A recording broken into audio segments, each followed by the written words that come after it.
bienvenue dans cette nouvelle vidéo YouTube et cette fois-ci je vais vous parler mode. Après vous avoir assailli de vlogs et de vlogs, me voilà de retour pour vous parler de mode. Pas de n'importe quoi. Parce que si vous avez vu le titre de la vidéo, vous savez dans quoi vous vous embarquez là actuellement. Oui. J'ai pris mes petites notes, donc de temps en temps vous allez me voir zioter parce que c'est un sujet très important aujourd'hui. Le film que je connais par cœur arrive enfin en salle. Et ça c'est incroyable. Et honnêtement, j'ai à la fois hyper hâte et j'ai hyper peur de voir la suite. Je vais vous expliquer pourquoi. Tout d'abord, quand l'info est tombée qu'il allait avoir une suite à mon film préféré et j'ai nommé Le Diable s'habille en Prada, je me suis dit ouais, trop bien, ça va être génial, etc. Et puis tout de suite, je me suis dit wow, pitié, ne gâchez pas tout en fait. Parce que bon, on connaît les suites. Parfois, il y a des petits pépins et généralement, les suites, surtout les 2, etc. Généralement, ça passe ou ça casse, clairement. Donc là, j'ose espérer que ça va passer. Mais on y reviendra un peu plus tard dans la vidéo, si vous voulez bien. On va parler dans un premier temps de pourquoi j'adore Le Diable s'habille en Prada. On va d'abord commencer par mon histoire avec le film. Parce que oui, Le Diable s'habille en Prada, pour moi, c'est pas juste un film. C'est beaucoup plus que ça. Il faut savoir que j'ai vu Le Diable s'habille en Prada, non pas au cinéma, quand il est sorti en 2006, 2008. 2006, bien sûr que oui. Tout simplement parce que, en 2006, j'avais 12 ans. Et je ne sais pas pourquoi, ma mère ne m'a pas emmené voir Le Diable s'habille en Prada au cinéma. Attention, pas contente. Donc je ne l'ai pas vu au cinéma, bizarrement, alors que, je vais au cinéma depuis que j'ai l'âge de 6 ans, clairement. Donc je ne sais pas pourquoi celui-là je l'ai pas vu au cinéma. Bon, c'est une question comme une autre. Très bizarre, pourquoi j'ai pas vu au cinéma. Bon, whatever. Passons. Je n'ai pas vu ce film au cinéma la première fois, mais je l'ai découvert à travers un DVD. Pour les jeunes qui vont voir cette vidéo, oui, avant il y avait pas Netflix, Prime Video, Disney+, HBO Max, tout ça, ça n'existait pas. Le streaming n'existait pas. Enfin, il existait, mais que d'une certaine manière que je ne vais pas révéler ici dans cette vidéo. Donc, notre seul moyen à l'époque, c'est là que tu te sens un petit peu vieille, le seul moyen à l'époque, c'était de regarder via des DVD. Et là, je vous parle de DVD, mais avant ça, il y avait la cassette. Oui, j'ai connu la cassette. Mais ce n'est pas le sujet de la vidéo. Donc, j'ai découvert Le Diable s'habille en Prada dans ce coffret de DVD que je vais vous montrer tout de suite. Où il y avait Le Diable s'habille en Prada et Inner Shoes avec Cameron Diaz. Alors, autant vous dire que je me rappelle plus du tout de l'histoire de Inner Shoes parce que je n'avais Dieu que pour Le Diable s'habille en Prada. Vous l'avez compris. Donc, du coup, je l'ai découvert vraiment en version DVD, quoi. Et pourquoi j'adore ce film? Alors, il faut savoir que ce film a vraiment été une révélation pour moi et je pèse mes mots. Tout mon entourage vous le dira. Ce film, c'est ma vie. Voilà, clairement, j'adore ce film. Je l'adore. Je vais vous expliquer du coup là après dans la vidéo pourquoi je l'adore autant et pourquoi il me parle autant sur plein de points. Mais voilà, ça a vraiment été une révélation. La première fois que j'ai vu, je me suis dit, ok, je veux faire ça. Je veux faire ce métier. Je veux travailler dans la mode. Voilà, c'est tout simple. Et je dis pas ça juste parce qu'il y avait des vêtements, etc. Hein. Non. Restez tout le long de la vidéo et vous comprendrez un peu mieux le pourquoi du comment. J'aime vraiment ce film. Et c'est pas que pour les strass et des paillettes. Non, loin de là, parce que c'est beaucoup plus profond que ça. Le Diable s'habille en Prada. Alors, je vais commencer d'abord par le personnage d'Andy. Andy, moi, elle m'a tout de suite... Alors, là, je vous parle de ça, pas forcément à la première fois que j'ai vu le film, forcément, j'avais les yeux strass, paillettes. Oh là là, c'est dur. Oh là là, mais la mode, c'est compliqué. Ils ont pas l'air gentils, mais en même temps, il y en a qui ont l'air quand même un petit peu plus humains que d'autres. Et donc, du coup, peut-être que tu peux te frayer un chemin, parce qu'en plus, si vous avez déjà vu Le Diable s'habille en Prada, la fin, elle est pas non plus... Enfin, elle est bien pour Andy parce que du coup, elle finit par enfin arriver à son but dans la vie, c'est-à-dire intégrer un grand journal et pas de mode, parce que de base, elle ne veut pas travailler dans la mode, elle veut juste trouver un travail de journaliste, sauf qu'elle y arrive pas et donc du coup, elle se dit, pourquoi pas être assistante dans un autre grand magazine et puis on verra bien, quoi. Donc en fait, déjà, elle n'avait jamais entendu parler de Runway, etc. Enfin bon, ça c'est iconique quand Miranda lui dit. Et avant ça, vous n'avez jamais entendu parler de Runway, ni de moi? Oh là là, iconique. J'adore ce film. Bref, je vais essayer de me canaliser dans cette vidéo, ça va être très compliqué, sachez-le. Parce que là, vous avez face à vous une vraie fangirl en fait. J'adore ce film. Je vais pas dire que je transpire ce film, mais voilà, c'est dans mon ADN, on va dire. J'en étais où? Oui, parce qu'à la fin, Andy ne finit pas du tout chez Runway. Elle finit vraiment dans un journal classique, rien à voir avec la mode, mais ça reste quand même un grand titre. Donc du coup, enfin, on peut dire qu'elle a réussi, qu'elle a atteint ses objectifs, et ça, c'est une très belle leçon de vie. Ensuite, pourquoi j'adore ce film? Bah, tout simplement parce que il y a Miranda Priestly, alias Meryl Streep. D'ailleurs, j'ai pas précisé, mais Andy Sachs est jouée par Anna Thaoué. Mais alors, Miranda Priestly, cette reine, elle est à la fois terrifiante, fascinante et iconique. Et je pèse mes mots en fait. Non mais franchement, non mais tout le monde se rappelle de quand elle regarde Andy comme ça de haut en bas, elle fait c'est tout. Pouah, c'est si violent.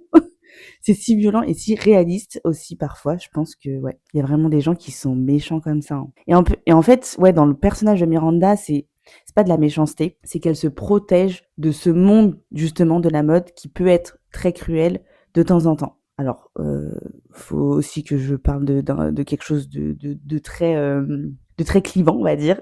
Il y en a plein qui disent non, mais ça raconte pas vraiment ce qui se passe dans la mode, etc., machin et tout.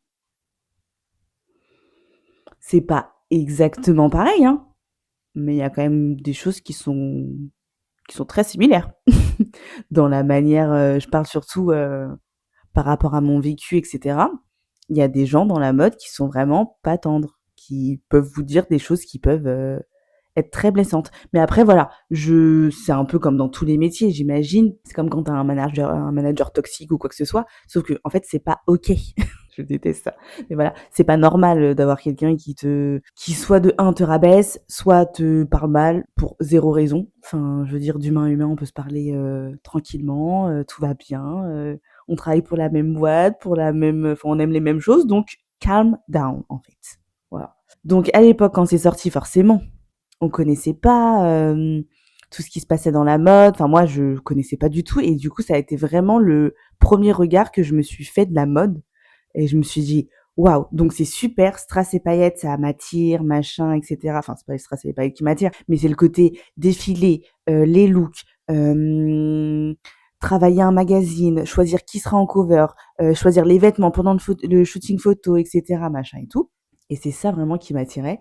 Et je me suis dit, mais trop bien, moi je veux faire partie justement de tout ce tourbillon-là, je veux en être. Je sais pas comment vous dire, même si ça avait l'air complètement... En fait, comment c'est dépeint dans le film, on se dit, mais jamais de ma vie j'ai envie de travailler là-bas. Et moi, je me suis dit, ah si, moi je veux y aller. Je veux aller dans ce tourbillon de folie là. Ok, on dirait qu'on est chez les fous, etc. Mais j'aime, c'est ce que je veux dans la vie en fait. Et ça, je ne perds pas mon objectif, puisque c'est toujours pas le cas, mais j'y travaille sérieusement. Je continue quand même la vidéo pour vous dire pourquoi j'aime bien ce film aussi. Donc il y a aussi le personnage d'Emily, Emily jouée par Emily Blunt d'ailleurs. Alors elle, c'est vraiment mais le stéréotype de la nana de la mode détestable. Genre celle qu'on veut éviter. Franchement, elle est détestable et en fait à la fin on voit qu'elle est complètement attachante. Et c'est marrant parce que en fait elle est détestable et on comprend dans le film pourquoi elle est détestable. C'est parce qu'elle voue sa vie à sa passion. Et moi c'est ce que j'adore chez elle et c'est pour ça que j'aime bien aussi ce personnage parce qu'en fait vraiment elle voue sa vie à sa passion. Alors bon, elle fait des vrais trucs, le régime à base de gruyère pour pouvoir rentrer dans sa robe pendant le Met Gala, ça, je ne ferai jamais, je touche du bois, je n'ai pas besoin de le faire. Et même si un jour j'ai besoin de le faire, je ne veux pas le faire en fait. Ça montre à quel point elle est déterminée. Pareil aussi enfin voilà, un petit peu comme Andy, elle est vraiment Emily est vraiment déterminée à atteindre son objectif. Elle, son objectif, c'était d'être invitée pour la Fashion Week à Paris. Malheureusement, quand vous avez vu le film, vous savez que finalement, c'est pas elle qui part à Paris, mais c'est bien l'autre Emily du coup, c'est bien Andy qui part à Paris aux côtés de Miranda. Donc du coup, enfin voilà, Emily est dévastée. Enfin voilà, elle avait eu un accident, un accident avec une voiture, etc. juste avant Paris. Enfin bref. Donc voilà. Donc Andy se retrouve à voler la place d'Emily, etc. Enfin bref, ça la met dans des situations pas possibles. Elle trahit son ami. Enfin voilà, il y a des côtés où on se dit waouh, c'est hyper cruel. Mais voilà, moi je trouve que ce film-là était vraiment précurseur de plein de choses Et je parle encore avec mes yeux, tu vois, enfin, vous voyez, mes yeux de la Laura qui avait 12 ans quand elle a vu ce film-là. Hein, même pas 12 ans. Il est sorti en 2006. J'avais 10 ans. Voilà. J'avais pas 12. Je me disais aussi, pourquoi j'ai pas été le voir au cinéma. J'avais 10 ans. Voilà. J'avais 10 ans quand j'ai découvert ce film. Et oui, bah oui, j'avais 10 ans parce que, en fait, à l'âge de 11 ans, je savais déjà que je voulais être journaliste. Et quand on me demandait, tu veux faire quoi dans la vie? Je suis en mode journaliste. Journaliste de mode. Qui dit ça à 11 ans? Ah, mais j'adore. J'adore, j'adore. Donc, bref, dans ce film-là, j'aime aussi. Il y a qui que j'aime bien? Bah, Nigel. Franchement, les 4 personnages, si on me demande de choisir l'un d'entre eux, je ne sais pas qui choisir. Puisque je me retrouve maintenant un petit peu dans Miranda, étant donné que je suis cadre, etc., que je manage une équipe et tout, donc je me retrouve en fait dans Miranda, sans le côté dragon, puisque, enfin voilà, je préfère en rigoler justement avec mes collaborateurs. Je préfère en rigoler et dire oui, je suis un peu la Miranda du truc, etc. Alors que je suis pas du tout pareil. Je suis pas là à déposer mon sac et mon manteau sur leur bureau ou quoi que ce soit avant de rejoindre mon bureau. Je ne le fais pas. Ah, pas ou quoi. Mais très drôle puisque une de mes anciennes chefs, qui est devenue une amie maintenant d'ailleurs, si tu passes par là, Valérie, m'avait fait le coup une fois. Parce qu'en gros, je sais plus, un matin, je lui dis, ah, ben, tu veux un Starbucks et tout. Enfin, je lui dis, oui, je suis passée chez Starbucks, etc. Est-ce que tu veux un truc? Et direct, elle s'est mise dans la peau de Miranda, etc. Alors, c'est trop drôle. Moi, j'étais venue à rapporter les Starbucks. Et du coup, quand elle arrive au bureau, direct, elle a mis son sac et son manteau sur mon bureau. Mais c'était trop drôle. Enfin, iconique. Bref, trop drôle. Ça, je l'ai jamais fait. J'aimerais bien le faire au moins une fois, mais il faut avoir la ref parce que sinon, ça fait vraiment genre, c'est qui cette femme dragon là? Donc voilà, et je me perds encore dans mes histoires. Désolée, je suis trop passionnée, je suis trop passionnée, je suis trop passionnée. Mais oui, donc du coup, je me retrouve un petit peu dans Miranda. Je me retrouve complètement dans Andy puisque elle est journaliste, elle veut en faire son métier, elle a un objectif à atteindre et elle veut l'atteindre. Ça, pareil, je suis journaliste, on est pareil, je suis à fond, ambitieuse, ambitieuse, ambitieuse, on lâche rien, persévérante. Voilà. Et dans Nigel, alors je me reconnais pas forcément dans Nigel, mais c'est plus sa sensibilité, le côté loyal, le côté je suis prête à tout enfin à tout, calmons-nous hein, dans la mesure du possible. Je peux faire beaucoup de choses pour les autres dans ma vie personnelle, etc. Et après, on peut par contre me mettre des douilles. Bon, après, on n'a jamais mis, enfin mes amis m'ont jamais mis de douilles ou que c'est, etc. ou quoi que ce soit, ou enfin, voilà. Mais je me reconnais dans Nigel parce que bah, du coup, je peux beaucoup donner sans forcément recevoir en retour. Pas qu'il faut donner pour pouvoir recevoir en retour, mais quand on se donne à fond dans un job, etc., je vais pas dire que c'est par intérêt, mais c'est quand même qu'on fixe quelque chose au bout du compte. Donc du coup, bah, des fois, quand on n'a pas le retour un petit peu le retour sur investissement, c'est très compliqué à digérer, etc. Et Nigel, c'est exactement ce qui vit en fait dans le premier volet du Diable s'habille en Prada. Maintenant, on est obligé de dire premier volet, vous vous rendez compte? Avant, il n'y avait pas besoin de dire premier volet, deuxième volet. Là, il va y en avoir deux. Je suis toute excitée. Bref. Donc voilà, je me retrouve aussi un petit peu en Nigel par rapport à sa sensibilité. Oui, donc je voulais vous dire aussi que c'est vraiment mon film réconfortant, c'est mon comfort movie. Je le regarde quand ça va pas, quand j'ai besoin de boost, quand j'ai besoin de me remotiver, ne serait-ce que même pour les réseaux sociaux, pour pouvoir continuer, parce que j'ai un objectif bien précis en tête que je ne vais pas vous révéler aujourd'hui. Mais si vous êtes là depuis le début, vous serez récompensé. Sachez-le. Voilà. Qu'est-ce que je voulais vous dire? Bon, je reprends mes notes parce que là, je suis complètement perdue et ça part dans tous les sens. C'est un film culte pour moi, puisque c'est un film qui parle d'ambition avant tout. Certes, ça parle de mode, on voit pas mal de choses, il y a des références, beaucoup de références, notamment à Chanel. Quand Andy se fait relooker par Nigel, d'ailleurs la scène où elle demande à Nigel un petit relooking, enfin elle demande pas, c'est au cours d'une discussion, etc. Elle regarde Nigel et puis il dit sûrement pas. Et là, ils vont dans le dressing, ils choisissent plein de trucs, etc. Enfin bref, il la relook, et là, Andy débarque dans son total look Chanel comme ça, avec ses cheveux.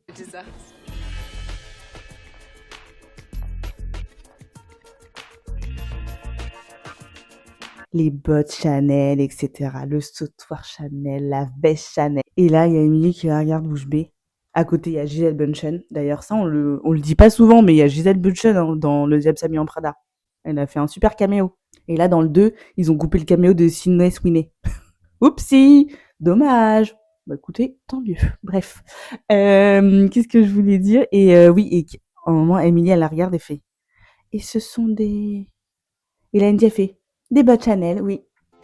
Are you wearing the Chanel boots? Yeah, I am. J'adore ces moments. J'adore. Trop drôle. Oui, parce qu'en fait, depuis le départ, elle l'estimait pas du tout, Emily, et là, forcément, elle la voit canon, elle était là. Ok, d'accord. Elle est trop belle en fait, elle est plus fraîche que moi. Donc un petit peu de jalousie. Donc voilà. Donc pourquoi c'est un film culte? Donc c'est un film culte pour moi parce que c'est un film qui parle quand même d'ambition. Parce que comme j'ai pu vous le dire là, à travers tous les personnages, chaque personnage a son objectif. Nigel, lui, c'est de devenir directeur artistique, je crois. Miranda Presley, elle, ce qu'elle veut, c'est juste rester à la tête de Runway Magazine. Ce qui est très compliqué puisqu'on veut l'évincer un peu puisque pour certaines personnes, elle a fait son temps. Donc du coup, elle va se retrouver à faire des petits micmacs en coulisses sans que personne ne sache pour pouvoir garder sa petite place bien au chaud chez Runway. Et sinon, qu'est-ce qu'il y a d'autre? Emily, pareil, elle a un objectif, c'est de, elle en fait, c'est de travailler dans la mode coûte que coûte et elle reste finalement assistante et elle ne retrouve jamais une meilleure assistante qu'Andy. Voilà. De toute façon, c'est simple. Quand tu veux pas faire un poste, c'est là que t'es vraiment que t'es la meilleure, que du coup les gens ils sont là, ah c'est génial, bah oui t'es surqualifiée pour ce poste, donc forcément que t'es la meilleure, etc. Et puis après, enfin voilà, il fallait avoir une certaine jugeote, une certaine ouverture d'esprit. Et même pas que ouverture d'esprit, puisque fallait être quand même assez malléable, mais pas manipulable. C'est deux choses différentes. Et ça, Andy Sachs, elle a très bien su le faire, puisque elle est arrivée dans une dégaine, mais laisse tomber, avec son, oh là là, le bleu, enfin le pullover bleu, la jupe et les écrase-merdes là.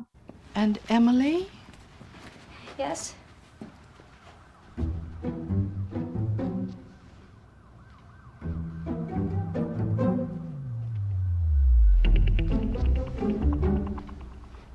That's all. Horrible. Je vous remets une photo. Vraiment, elle était trop moche. Et à la fin du film, quand on la voit dans son petit blouson en cuir marron, petit jean, petites boots, finalement, on voit qu'elle a évolué, mais qu'elle a gardé qu'elle s'est trouvé en fait un style. Et ça, on adore. Et puis, là, je parle de son style, mais en tout cas, elle est passée d'assistante chez Runway. Donc, du coup, elle a pu se faire connaître un petit peu autour d'elle et un petit peu dans le monde de la presse, etc. Et du coup, sur le CV, le fait d'avoir été assistante de Miranda, ça fait un petit peu tout. Et du coup, quand elle a reçu une recommandation, je crois que c'était, ouais, elle reçoit une recommandation de Miranda. Oui, c'est ça. Parce qu'à la fin, il dit oui, mais surtout quand, non, elle reçoit pas de recommandation de Miranda. C'est le rédacteur en chef du magazine ou du journal, j'ai un trou là, qui dit j'ai appelé Miranda et elle m'a dit que je serais bête. Non, oui, que je serais bien bête de ne pas vous embaucher en parlant d'Andy. Et voilà, je trouve ça super parce que c'est là qu'on voit la relation entre Miranda et Andy. Elle a été tellement forte, même si elle s'est un peu brisée à Paris, puisque en fait c'est à ce moment-là que Andy, elle envoie tout valser, elle jette son téléphone qui fait que de sonner pendant tout le film, là, qui fait tulululu, tulululu. Insupportable cette sonnerie. Pour avoir vu le film je sais pas combien de fois, je peux plus me l'entendre cette sonnerie. Quand elle jette à Paris dans la fontaine et tout, voilà, elle se dit ça y est, c'est ciao Miranda, bye bye. À la fin du film, quand Miranda, elle fait elle voit Andy à New York par hasard comme ça, alors Miranda elle rentre dans son taxi, elle la regarde avec ses lunettes comme ça, elle la regarde, elle fait comme si elle avait pas vu, parce que oui, Andy lui fait un coucou, il fait un petit coucou, tu vois, timide et tout au loin. Miranda elle regarde, elle rentre dans son taxi, elle tourne la tête comme ça, et là elle fait un petit sourire et c'est là que on sait que ça lui a fait plaisir de voir Andy. Et ce qui est trop marrant, c'est que elle lâche pas son personnage, Meryl Streep, à la fin, quand une fois qu'elle a fini son sourire, etc., son regard se plonge, il est droit, quoi, il est plus sur le côté. Elle regarde en face d'elle et puis elle fait, bah alors, qu'est-ce que vous attendez? pour dire au chauffeur de partir, genre en mode bah tu fous quoi en fait. Ah, j'adore Miranda, elle est drôle. Elle est drôle, elle est touchante. Et voilà quoi. Je pense que vous avez compris pourquoi j'aimais le film là. Maintenant, on va passer à mes impressions pour Le Diable s'habille en Prada 2. Ce que j'ai hâte, ce que j'ai pas hâte. Let's go! On va regarder ensemble la bande-annonce. So I used to have your job. Yep. Got to go to Paris Fashion Week. Or a bunch of pieces from the Chanel collection that year. You still have all of it? No, I gave it away. What? Would have been a bit much for a newsroom. This is you. Oh. Who gives away Chanel? I'm feeling fab, I'm feeling free, I feel exceptional. You are here to help us through our current scandal. Click, click, click, click, everywhere. But I did not hire you, and all I need to do is bide my time until you fail. Won't you take the train, dear? Might show up late, might be on time. Just wait, I'm coming. I'm going to make something of this job. You could write a book. The definitive Miranda Priestley expose. May the bridges I burn light my way. Wait. Hope that's not what you're wearing to the dinner. That's all. Fendi, we need that. The Brunello Cucinelli pants, love those. And we definitely need an embroidered two-piece totem set, but not the terracotta because you're so pale.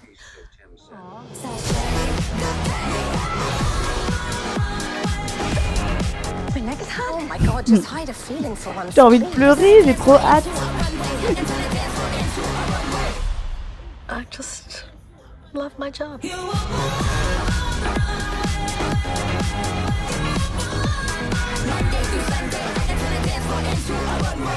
You are one way. I can take a dance for into a one way. Oh, ça va être génial. Donc du coup, pour la petite histoire, j'avais besoin de me replonger dans la bande-annonce pour me remettre un petit peu les idées en place. Là, en gros, dans la suite du Diable s'habille en Prada, le truc, c'est que va y avoir un scandale au sein de Runway Magazine.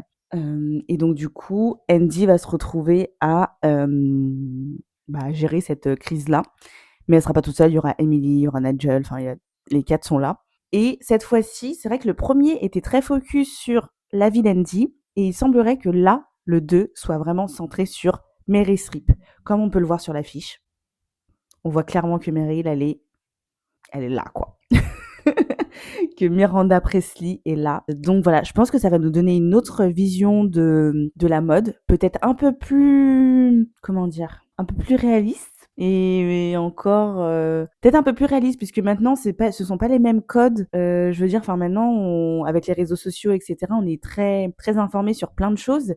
Donc du coup, ouais, je pense qu'il y aura ce côté-là où il y aura une partie même focus sur les réseaux sociaux qui sera assez importante pour moi, de ce que j'ai vu dans la bande-annonce. On va avoir du défilé. Il y a qui d'autre? Ah oui, et dans le casting là du 2, il y a Simone Ashley qui joue dans Bridgerton, mais dans d'autres films aussi, qui joue aussi du coup, maintenant c'est l'assistante de Miranda, puisque là on voit dans la bande-annonce finale, on la voit échanger avec Andy, et Andy lui dit: «Ah j'avais pour habitude d'être à votre place avant». Lady Gaga et Doechii ont signé la bande son Runway, donc du coup c'est vraiment la chanson du film l'année dernière. Vous voyez à quel point pour moi le Diable s'habille en Prada ne vieillit pas. Pour moi c'était l'année dernière que c'est sorti. Le Diable s'habille en Prada 1, donc le premier volet, la chanson qu'on entendait beaucoup c'était Vogue de Madonna. C'était vraiment, je crois que c'était la bande son, c'était la bande originale du film. Et là c'est Runway, et franchement j'adore la chanson, elle est top, je l'écoute tous les jours, voilà. C'est dit. Mais voilà, donc j'ai à la fois hâte et à la fois peur, mais je pense qu'il y a un côté peur qui c'est par rapport à mon attachement au premier et faut que je me dise que voilà, je vais pas retrouver peut-être les mêmes choses, ce sera un peu différent, mais en vrai je pense pas ça peut pas être raté. Et en même temps, j'ai peur de regarder les critiques parce que là, il y a eu l'avant-première, du coup, cette semaine, il y a eu l'avant-première à New York. Le 22 avril, il y a eu l'avant-première à Londres et il y en a pas à Paris, donc je suis deg, mais bon voilà.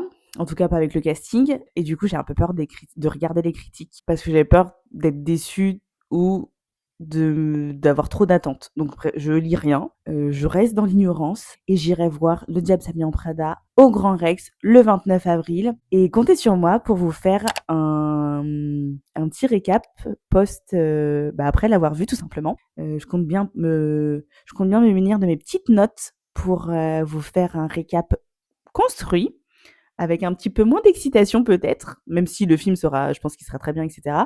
Mais voilà, une pensée un peu plus construite parce que là, j'étais vraiment trop excitée de vous raconter le pourquoi du comment j'adore ce film.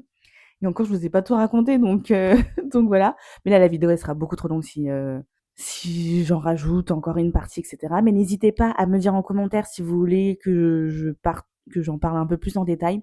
Ce sera avec grand plaisir. En tout cas, je suis excitée et j'ai un petit peu d'appréhension pour ce second volet du Diable s'habille en Prada, puisque en plus, moi, il y a quelques années, était sorti, je l'ai d'ailleurs juste là, puisqu'il y a quelques années est sorti ce livre, La Vengeance en Prada. Et là, en gros, on est 10 ans après que Andy Sachs ait démissionné de Runway. Elle se retrouve en fait avec Emily à fonder un magazine un magazine de mariage haut de gamme qui s'appelle The Plung. Et donc du coup, elle se retrouve en fait après à retravailler avec Miranda, etc. Enfin bon, voilà. Donc là, je me suis remise à le relire depuis cet été. J'ai eu beaucoup de mal à le finir à temps, donc je pense que je ne vais pas le finir à temps avant d'aller voir le film. Mais c'est pas grave puisque du coup maintenant ça me replonge un petit peu dans tout cet univers-là et j'adore. Voilà. Je sais pas si vous êtes dites-moi en commentaire de quel team vous faites partie. Si vous êtes plus team trop cool, il y a une suite ou non, franchement, il y avait pas besoin de suite, on pouvait s'arrêter là. Dites-moi, je suis curieuse. Et puis, je vous dis à très vite pour que je puisse vous donner mon avis sur Le Diable s'habille en Prada 2. J'espère que cette vidéo vous aura plu. Je vous fais de gros bisous et je vous dis à très vite. Ciao! Where would you like to start? I am the new features editor at Runway. No, you are not. Yeah, we're all so thrilled. You know what's funny is you've changed. You have. You're much more confident. Kept those eyebrows though, didn't you?